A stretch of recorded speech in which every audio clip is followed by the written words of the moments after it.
C'est un événement créé il y a 20 ans et il n'a rien à voir avec le film avec Ben Stiller de 2006. La Nuit européenne des musées propose de découvrir ces lieux à la tombée de la nuit et gratuitement dans la plupart des cas.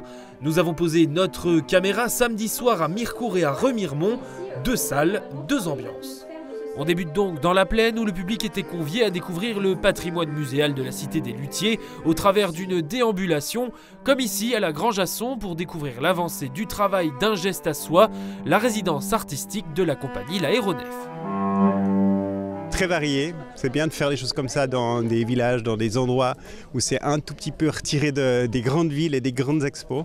Là, sur cette 6e maquette, on a voulu mettre en rapport le geste musical et le geste dansé, donc elle s'appelle Geste en musique. Et on parle aussi de patrimoine gestuel dans ce travail, donc ça a toute sa place dans une circulation dans différents musées.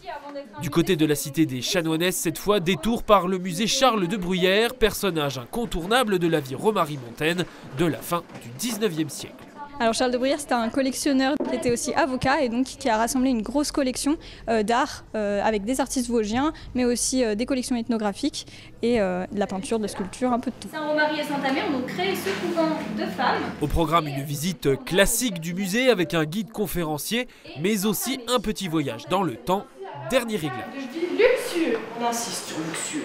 Luxueux. C'est plus vivant pour les spectateurs, ils rencontrent vraiment des personnages, ils ont l'impression de vivre autrefois avec les costumes qui permettent de s'imaginer qu'on est à l'époque des Chanoinesses ou qu'on rencontre Charles de Bruyère dans sa maison. Entouré de mes œuvres d'art, c'est un régal. Vous connaissiez votre propre musée ou pas du tout ?